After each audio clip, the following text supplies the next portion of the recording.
Mercado Libre. El mismo nombre es una promesa. Un lugar donde las personas pueden vender lo que quiera, al precio que quiera y en libre competencia con los demás. O por lo menos esa es la idea que millones de latinoamericanos tenemos en la cabeza cuando escuchamos ese nombre. Pero si hablas con alguien que de verdad vende ahí dentro, la historia puede cambiar por completo. Comisiones que se comen hasta la mitad de cada venta. Un algoritmo que decide sin que nadie lo vea quién aparece y quién queda en el entierro de su algoritmo.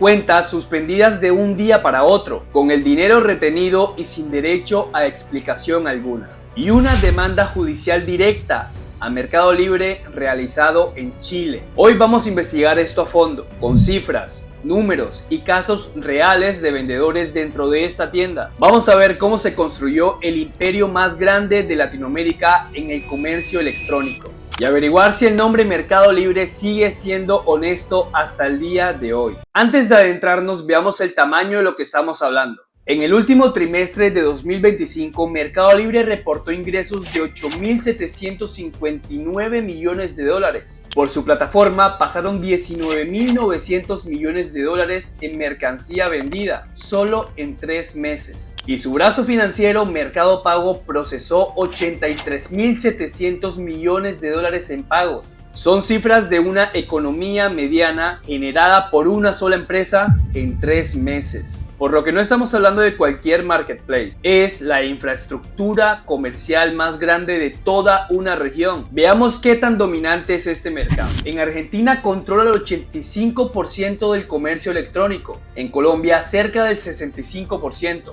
en Chile, Perú y Uruguay entre el 60 y el 80%. Y aunque en Brasil su participación es menor por la competencia local, más del 90% de sus ingresos totales salen de solo 3 países. Brasil, Argentina y México. Pero ¿cómo llegó ahí Mercado Libre? Mercado Libre nació en 1999 y según describen varios análisis de mercado, la competencia que tuvo en sus primeros años fue desapareciendo de a poco, por adquisición o por cierre ante la falta de demanda, y construyó algo que ningún competidor regional ha logrado replicar con la misma escala, un ecosistema cerrado donde el marketplace, el sistema de pagos y la logística son todos suyos. Usted compra en su plataforma, paga con su billetera y recibe el paquete con su transportadora. Todo queda dentro de la misma casa. Y ese modelo integrado es, según la misma empresa, su gran fortaleza. Y según críticos, es también la raíz de lo que viene ahora. Empecemos con lo que cualquier vendedor sería lo primero en analizar. ¿Cuánto se queda Mercado Libre por sus ventas? La comisión base oscila entre el 11,8% y el 20%, dependiendo de la categoría del producto. A eso hay que sumarle el costo de envío, los cargos si el comprador paga en cuotas sin interés y en países como Argentina un 21% de IVA que se aplica sobre todos esos cargos juntos. Y si se suma todo, el costo total para el vendedor típicamente está entre el 15% y el 25% del precio de cada venta. En publicaciones de bajo valor y alta exposición se han documentado casos de hasta 34,5% de comisión efectiva. Y esto no es un cálculo mío, es lo que dicen los vendedores. Uno de ellos, con 5 años en la plataforma, lo resumió así en una reseña pública. Entre IVA, ISR y comisión pierdes al menos el 50% del valor del producto y el índice de ganancia es muy poco. Y llegamos al punto central del por qué muchas personas dicen que ya no es un mercado libre en el sentido estricto de la palabra. En un mercado libre de verdad, la competencia se gana con mejor precio, mejor producto o mejor servicio y el comprador decide con libertad quién gana. Pero un usuario describió lo que realmente ve al buscar algo en la plataforma y vale la pena citarlo textualmente.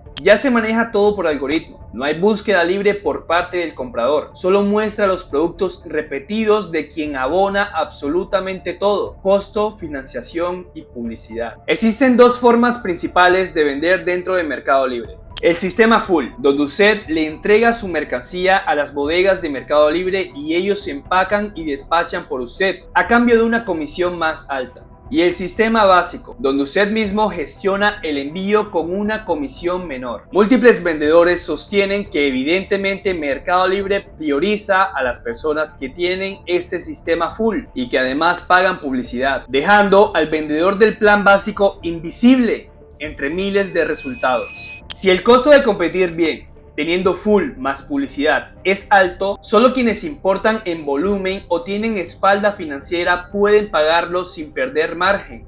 El pequeño vendedor que no puede igualar ese precio queda estructuralmente en desventaja. La tesis es provocadora. Mercado Libre no solo tiene una posición dominante como empresa, según ese análisis termina facilitando que se formen pequeños monopolios dentro de cada categoría de su propio marketplace, pero que solo el más grande puede pagar esa visibilidad, por lo que no es tan Mercado Libre de su parte. Si las comisiones son la primera queja y el algoritmo la segunda queja, las suspensiones de cuentas son por lejos la indignación más grande de los vendedores de Mercado Libre.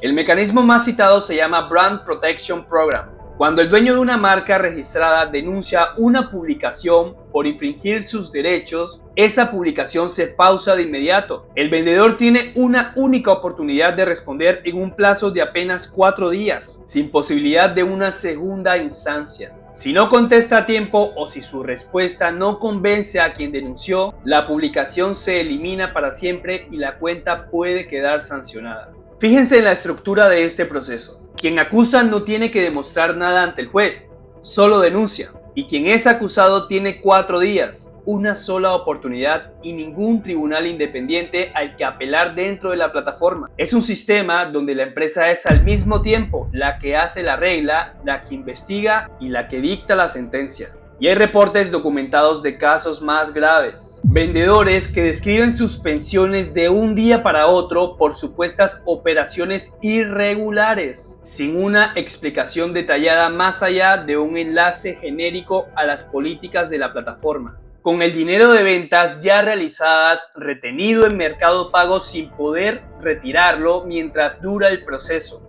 Imagínense la situación. Usted vendió, el comprador ya pagó, pero su plata queda atrapada adentro del sistema mientras espera una explicación que muchas veces nunca llega con claridad. Además de esto, hay otra regla que genera una fricción constante. Está prohibido compartir un número de teléfono, un WhatsApp o un enlace externo dentro del chat con un comprador. Hacerlo puede costarte hasta la suspensión. La empresa defiende esta regla diciendo que protege al comprador y garantiza la tranquilidad de la transacción, pero los vendedores la interpretan distinto. Lo entienden como una forma de impedirles reducir su dependencia de las comisiones, atándolos a vender exclusivamente dentro del sistema que les cobra por cada movimiento.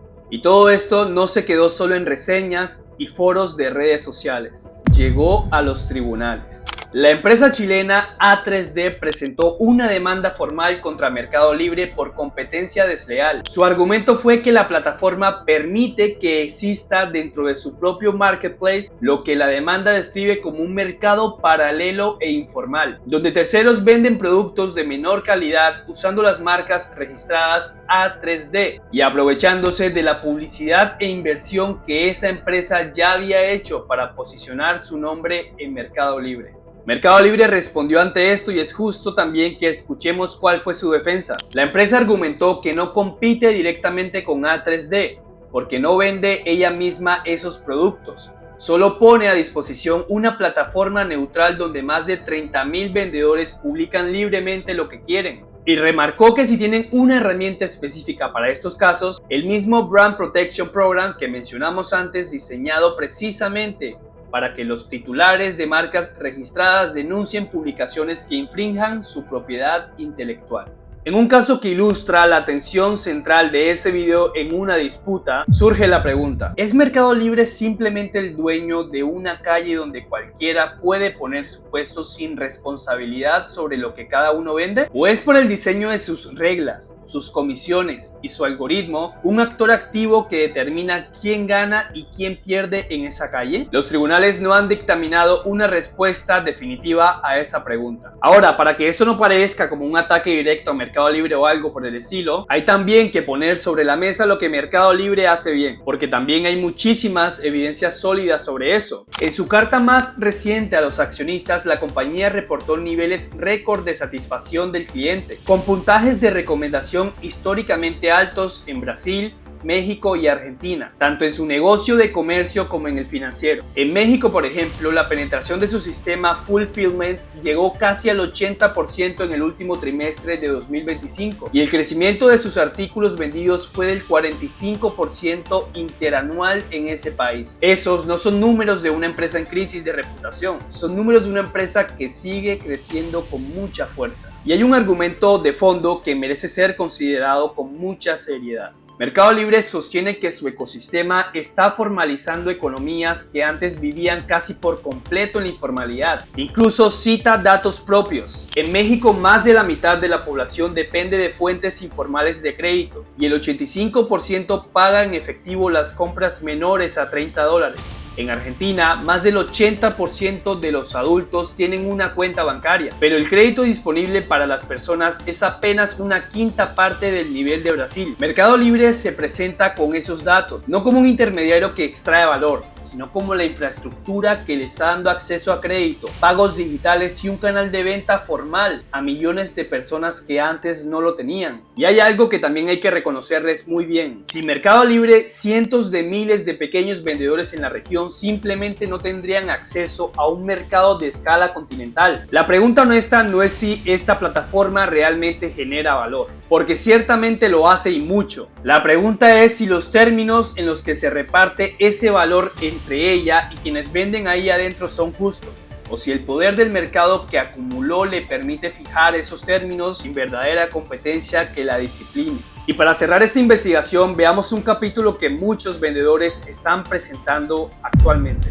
En 2025, Mercado Libre lanzó un programa llamado FTI, Factory to International, un puente directo entre fabricantes chinos y 5 mercados estratégicos: Brasil, México, Chile, Colombia y Argentina, con comisiones competitivas y logística optimizada para que esos fabricantes vendan directo al consumidor final de la región. Piénselo desde la posición local de un vendedor que lleva años pagando comisiones, invirtiendo publicidad dentro de la plataforma y compitiendo ante otros que también lo hacen. Ahora, esa misma empresa decidió traer más competidores desde el fabricante original en China, compitiendo directamente contra sus propios vendedores locales y dentro de su propio marketplace. Mercado Libre gana comisión sin importar quién venda. El vendedor local, en cambio, ahora compite contra el fabricante mismo, sin intermediarios, con costos que un pequeño importador local jamás podrá igualar. Este es quizá el ejemplo más claro de la tensión de fondo que atraviesa durante este video, cuando quien pone las reglas del juego también participa activamente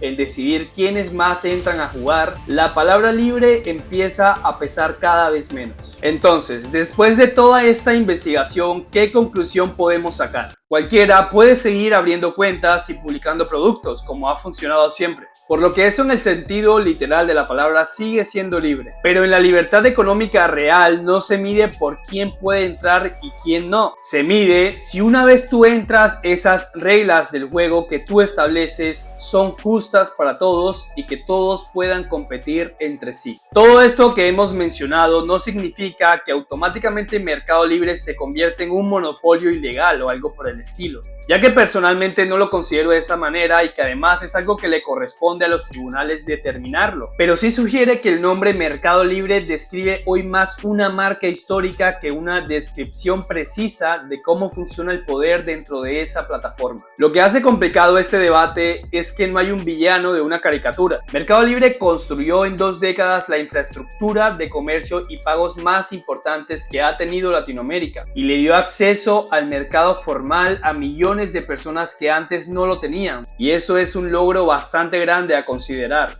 pero también construyó un poder de mercado tan grande que hoy puede escribir sus propias reglas, ser juez de sus propios conflictos y traer nuevos competidores contra sus propios clientes, casi que sin que nadie externo pueda colocarle límites a ellos. Esa combinación, crear muchísimo valor y al mismo tiempo concentrar muchísimo poder, es exactamente el tipo de historia que la economía lleva estudiando desde hace más de un siglo, con nombres como Standard Oil. Cuando una empresa se vuelve indispensable, la pregunta ya deja de ser si verdaderamente esta empresa genera valor, pasa a ser quién la vigila y cómo ésta usa sus reglas. Espero que verdaderamente me dejes tu opinión en los comentarios, le des like y que por favor te suscribas, que de verdad no sabes cuánto me motiva muchísimo saber que me dejas tu opinión en los comentarios, que te gustó el video o alguna crítica constructiva. Si te interesan los negocios, las finanzas y la economía, este es tu canal. Yo soy Luis Eduardo Peña. Adiós.